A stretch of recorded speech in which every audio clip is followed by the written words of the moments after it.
I'm gonna make him an offer he can't refuse. If it hadn't been for The Godfather, the dark visual worlds of your favorite movies and shows today might never exist. The harsh contrasts of light and dark in the shadowy Corleone world visually embody the battle between good and evil within the soul of every man, and particularly one man, our protagonist, Michael Corleone. This is a world of duality, in which people make tough choices. It's a world of hard rules, hard lines, and thus hard light. Characters are lit from above or from the side, often without the standard fill light to illuminate the second side of the face. The half of the face in dark reinforces that every human being hides some unknowable piece of himself. Yes, dark had been done before The Godfather. Film noir and German expressionism harnessed the power of the shadow in black and white photography. But The Godfather cinematographer Gordon Willis earned the nickname Prince of Darkness for the way he brought the art of shadow and deliberate underexposure to color cinematography. At the time, movies tended to be bright, verging on overlit, so they'd be visible at drive-ins. The Godfather so defiantly flouted this lighting standard that Paramount panicked when they first saw the footage.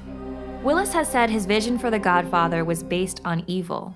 He saw the dark cinematography as a reflection of the movie's soul. The very first shot, a close-up, announces we're about to see a film about the depths of darkness within the human soul. This slow zoom out develops into an over-the-shoulder shot, our Godfather, Marlon Brando's Don Vito Corleone. He's in control, looking down from a position of power, but our vision of him is obscured.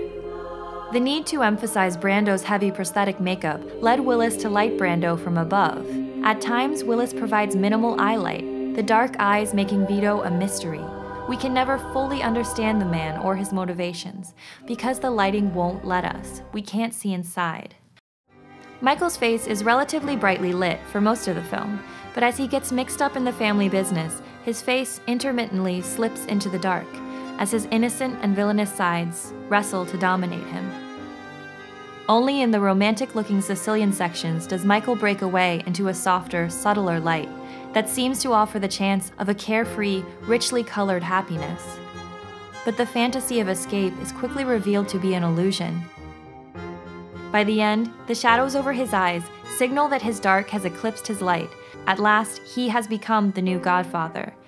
Here he looks like an angel of death. His face, shrouded in dark, is more hidden and menacing than his father's ever was. The brooding consigliere Tom tends to be side-lit, looking half absorbed by his thoughts and knowledge of all dark goings-on. He's a split person, half lawyer, half criminal, almost a Corleone, but not a Sicilian. God damn it, if I had a wartime consigliere Sicilian, I wouldn't be in a shape! The face of the hot-headed brother Sonny is well-lit and shown in bright settings, even at the moment of his death, visually reinforcing that he operates too much out in the open. He doesn't have the interior life and inner shadow Vito and Michael possess. Thus, he could never be Godfather. Kay's remarkably bright face symbolizes her fresh-faced naivete. But here, after Michael has begun shutting her out, hints of darkness first cross her face. And in the last scene, her face takes shadow as she finally grasps the truth of who Michael is, and she's no longer innocent. The duality also represents the outer versus inner worlds, of appearance versus truth.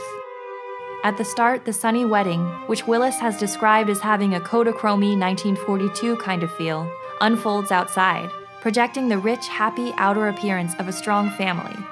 Inside, the puppet master works, and the reality, the negotiation, the manipulation, all happen in the shadows.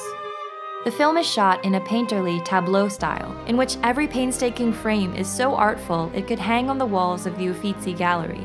Willis's rich, refined colors resemble oil paints, and his controlled chiaroscuro brings to mind Da Vinci, Rembrandt, Vermeer, and most strikingly, the harsh tenebrism of Caravaggio. Willis famously lit so precisely that if actors missed their marks, they'd be engulfed in dark, invisible to the camera.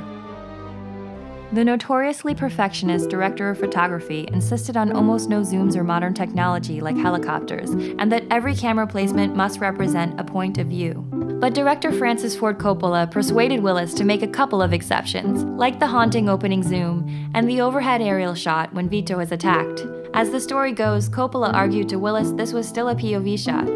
My point of view, God's point of view, Orson Welles' point of view. While the Prince of Darkness may have been stubborn, cinema and TV of the last half-century are forever indebted to Gordon Willis's inspired point of view.